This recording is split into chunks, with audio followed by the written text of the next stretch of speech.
Yesterday at 2 p.m. Eastern Time, FEMA's entire staff had a town hall with their new director, David Richardson. I was sent 30 minutes of this meeting by an employee at FEMA, and this acting director, Richardson, doesn't seem to have a clear sense of what's going on. And I'm not just saying that as a hater. He really doesn't know what's going on. He told staff that he's working on a FEMA 2.0, but first he is working on making sure he is clear on what the mission is. He's calling this mission analysis, where he is identifying every single law and statute written about FEMA and making sure that FEMA's operations are only confined to exactly what they are required to do by law and nothing beyond that. He directly told staff, the president's intent for FEMA is to ensure that FEMA is only doing the things in the law that it should be doing. That's number one. It's also for FEMA to push a large part of response and recovery down to the state level. So you can imagine that makes FEMA look very, very different. Remember, the president is a bold man, the president has a bold vision, and he makes bold statements. And I will go back, or the secretary will go back, with a vision or version of FEMA that we feel fits his vision. So then he was asked, what matters more, the president's will or the interests of the American people? Because hurricane season is about to hit, and if this organization cannot run, that means people will literally lose their lives. The direct question is, which is more important, the president's will or the interests of the American people? Richardson said, well, to me, they're the same thing, okay? What you're implying here is they're two different things. I don't think they are. I think that he's the president of the United States, and he has the best interests of the American people in mind. So I think those two things are essentially the same. I think President Trump supports, say the two categories again. That is a direct quote.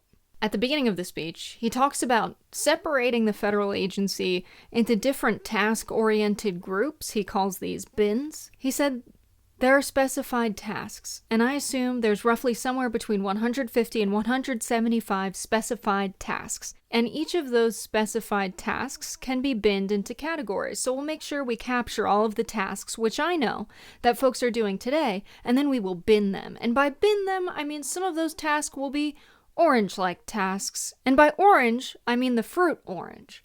But they might be tangerines, they might be blood oranges. It just might be maybe a little bit of grapefruit.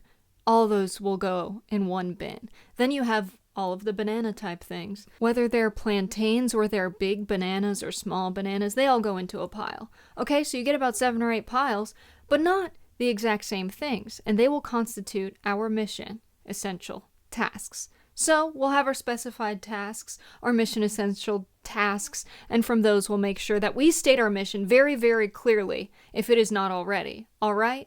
And then he goes on to explain that they have to figure out what the mission of FEMA is because they're not clear on that either. So what's going on? So this guy, really into fruits, he's really going to figure it out. This was my favorite quote, and this is verbatim.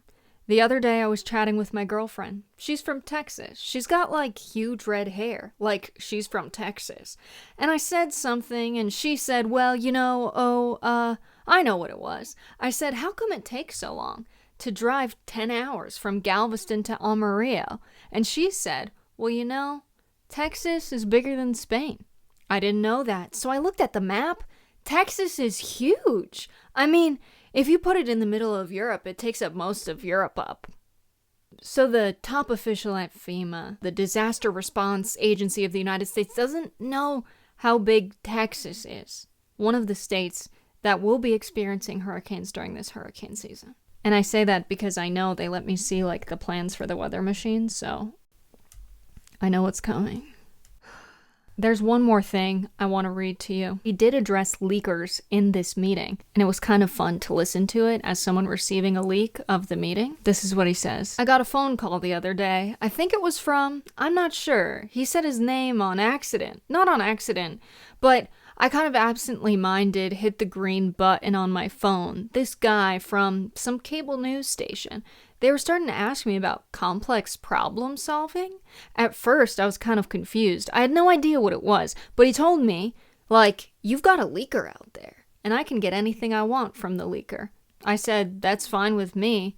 None of it's classified, and all of it I can support. But he said, I don't really want to talk about the leaker. And I don't really want to talk about, details of your complex problem solving, because I don't really care about the floods and hurricanes and all of that other kind of stuff. I've got a problem here at the news station. I need you to help me with our ratings. Our ratings are falling, and I hope you can apply your complex problem solving to it. But I told him I was busy. I said, because my number one priority right now is planning for hurricane season. I'm not even going to use the complex problem solving methodology to root out who's the leaker. So be it. What else? I'm sorry, I'll take things that never happened for $500, please. You're telling me someone with a news station called, said you have a leaker, and I can get whatever information I want. But I actually want you to tell me about complex problem solving, something he's never mentioned before in these leaks. But I want you to tell me how to run my news station because you seem so good at your job. I don't think so. I don't think that really happened. I think that was made up. But it's a nice story. On Friday, the May 9th introductory meeting to Richardson, employees were told, do not bring phones or devices to this meeting. This was in bold on the invite.